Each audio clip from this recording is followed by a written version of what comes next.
నైరుతి రుతుపవనాలు తెలుగు రాష్ట్రాలకు మరి 2 రోజుల్లో అయితే తాకనున్నాయి. ఈ నేపథ్యంలోనే విశాఖలో అయితే వింత వాతావరణ పరిస్థితి అయితే నెలకొంది. నిన్నటి వరకు ఉరుములతో మెరిపిస్తే ఈరోజు మళ్ళీ ఎండలు కాస్తున్న పరిస్థితి. ప్రస్తుతం వాతావరణ పరిస్థితిపై మనతో మాట్లాడేందుకు వాతావరణ శాఖ అధికారి సునంద మేడం గారు ఉన్నారు. మేడం చెప్పండి, ఏ విధంగా చూడొచ్చు ఈ డిఫరెన్సెస్ ఏంటి వాతావరణంలో? అంటే నైరుతి ఋతుపవనాలు వచ్చే ముందు వరకు కూడాను టెంపరేచర్స్ కొంచెం ఎక్కువ ఉంటాయి. ఆ క్రమంలోనే మనకి అత్యధికమైనటువంటి ఉష్ణోగ్రతలు నమోదవుతున్న పరిస్థితి ఉంది.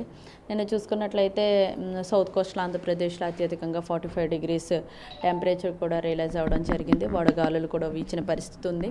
అయితే సాయంత్రం నుంచి అక్కడక్కడ క్లౌడీగా ఉండి ఉరుములు మెరుపులతో కూడినటువంటి జల్లులు అక్కడక్కడ ఉండడం జరిగింది. ఇదే మరి ఈరోజు కూడాను ఒక ఉపరితల ఆవర్తనం కూడా కోస్తా ఆంధ్ర ల్యాండ్ మీద దగ్గరగా ఉంది.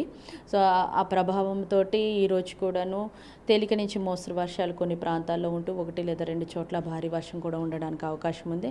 ముఖ్యంగా చూసుకున్నట్లయితే నార్త్ కోస్టల్ ఆంధ్రప్రదేశ్ ఈ ప్రాంతంలో ఈ యొక్క భారీ వర్షం కూడా ఉండే అవకాశం ఉంది. అందుచేత సాధారణమైనటువంటి ఉష్ణోగ్రతలు నార్త్ కోస్టల్ ఆంధ్రప్రదేశ్లో నమోదయ్యే అవకాశం ఉంది. ఈవెన్ ఎక్కడైతే రెయిన్ పడుతుందో అక్కడ సాధారణం కన్నా తక్కువ టెంపరేచర్ కూడా రికార్డ్ అవుతుంది. వేరే సౌత్ కోస్టల్ ఆంధ్రప్రదేశ్ అండ్ రాయలసీమలో ఉన్నటువంటి చాలా భాగం అంతా కూడా కొంచెం టెంపరేచర్స్ ఈ రోజు కూడా కొనసాగే అవకాశం ఉంది.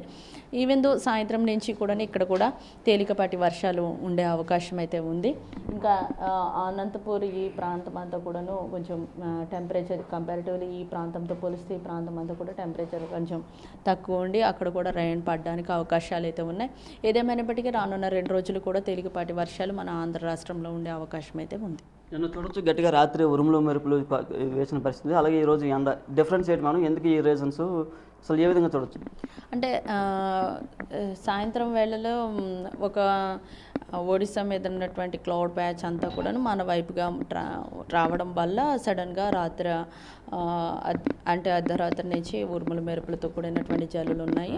అయితే అది ఉదయానికే క్లియర్ అయిపోయింది. సో ఎప్పుడైతే క్లియర్ స్కై కండిషన్ ఉంటుందో యాజ్ యూజువల్గా టెంపరేచర్ మరి పెరుగుతున్న పరిస్థితి ఉంది.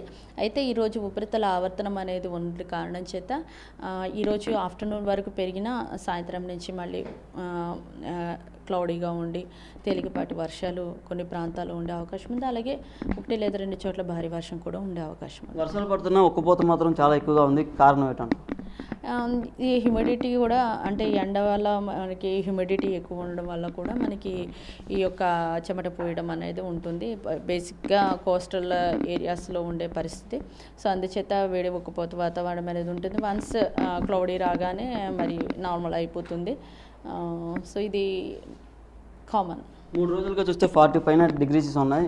ఇంకా ఎన్ని రోజుల పాటు టెంపరేచర్స్ కొనసాగే అవకాశం ఉంది?